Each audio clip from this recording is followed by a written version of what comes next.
Thanks for tuning in. We recorded our second quarter capital markets update in April, and at the time we talked about how we had taken some profits on April 3rd and we're sitting on some cash, and today we're sitting on the same level of cash we were at the time.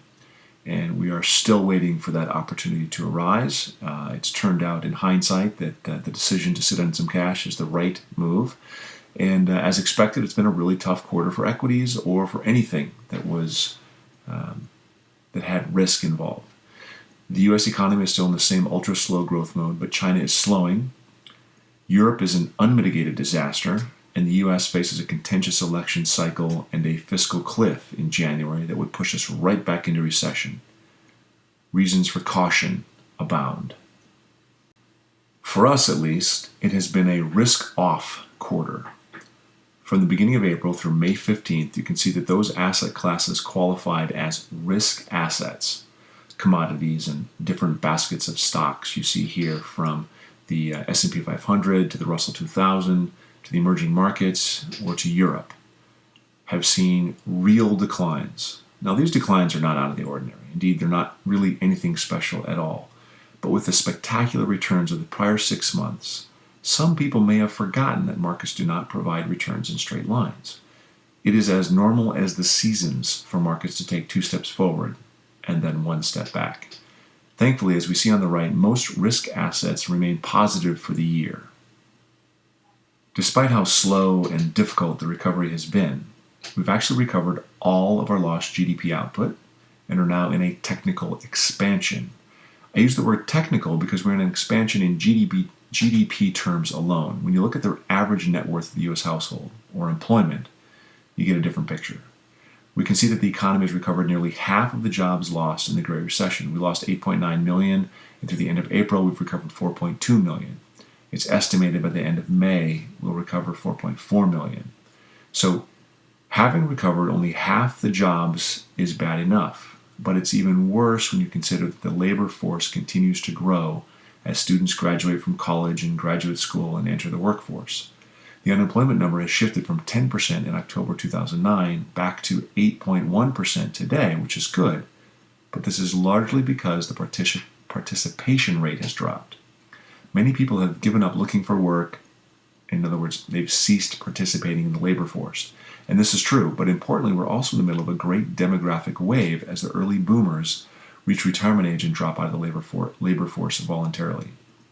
At the end of the day, most measures of consumption are recovering or have recovered, so one can make the assessment that while unemployment is still high, and this is a social problem, the folks who are working are likely among the most employable in the labor force, are earning well, and are spending that money that they earn in the economy.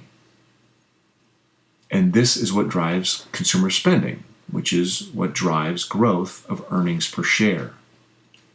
Importantly, over the long haul, it's earnings per share that drives stock prices.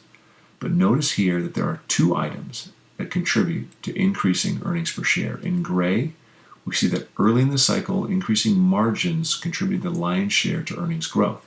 This is because companies did everything they could to control their labor costs over the last few years. We see that the benefit of increasing margins has dwindled bit by bit since the second quarter of 2010. And over the same period, we see in green that increases of revenue, top line, increased a bit, stayed pretty even, but increased a bit through second quarter of 2011, but then fell to the lowest point in the cycle in this most recently completed quarter. With both margins and revenues, their increases falling, the rapid earnings growth we have seen or come to expect will basically end in this cycle. While we may see some modest earnings per share growth from continued revenue increases, it's unlikely to be very exciting in terms of upside effects on the market. However, it's also incredibly important to note that dividends paid to common stockholders increased over 15% in the first quarter compared to the first quarter of 2011. This is the second consecutive quarter where dividend growth has outpaced actual earnings growth. Stocks that pay dividends remain one of the sweet spots in a difficult market, providing both downside protection and potential revenue increases at the same time. So, earnings will probably grow steadily.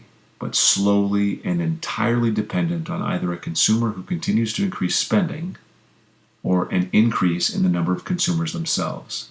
Think higher employment or emerging markets. Then we start thinking in terms of risk.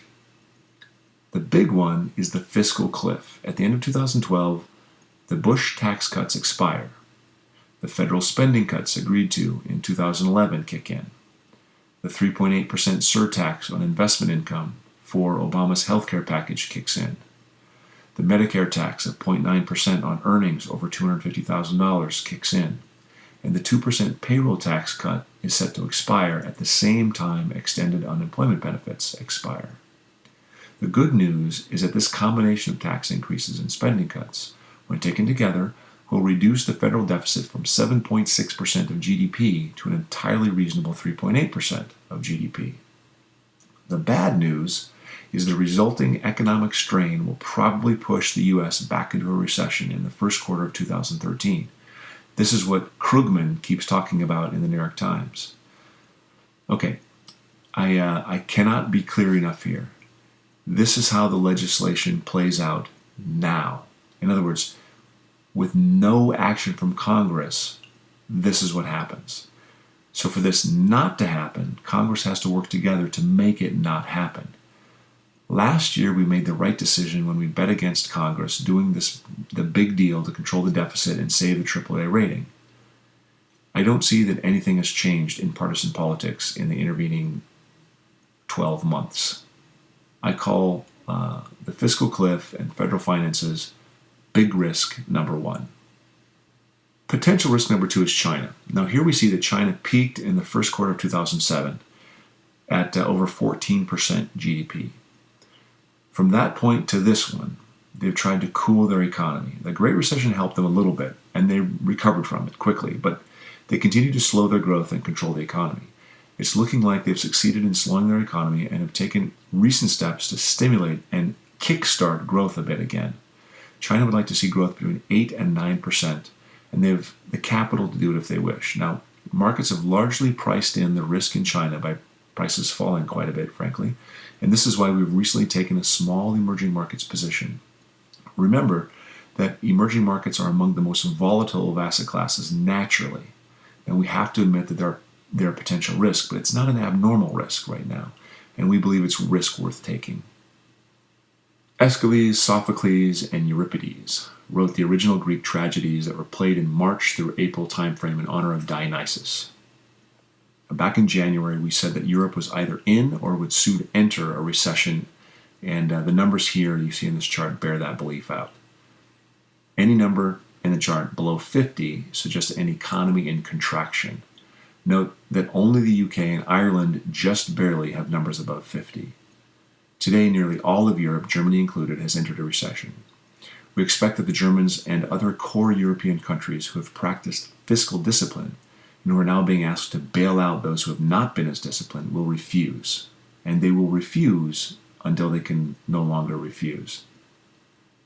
We will see them push Greece and any other peripheral country to the brink of leaving the euro.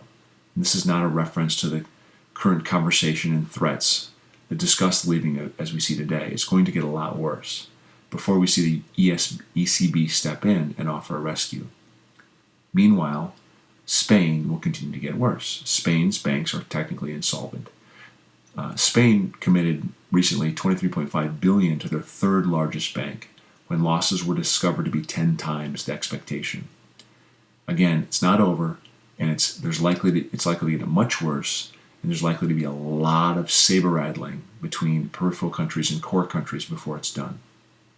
And in January, I told our clients that I was looking for an entry point for Europe, and I'm still looking. I believe it's far away. My eyes are wide open. I'm hopeful and positive as a human being. I believe in the future, but I believe the EU will play a much changed role in that future when we see it. We're again in a relative risk-off posture. We think that there are developments in front of us that are reasons for concern. We always remember that out of concern and fear grows opportunity, and we continue to scour the globe looking for that opportunity that might present itself for the benefit of our clients. For now, we have a great deal of cash, and we will employ it as we find the opportunity. I want to thank you for your attention to this. I hope it's been helpful in terms of just understanding where we are and some of our thoughts. If you have any questions about anything here or about anything in the global economy or in your personal portfolios, please do not hesitate to contact us directly. Again, thank you very much for your time.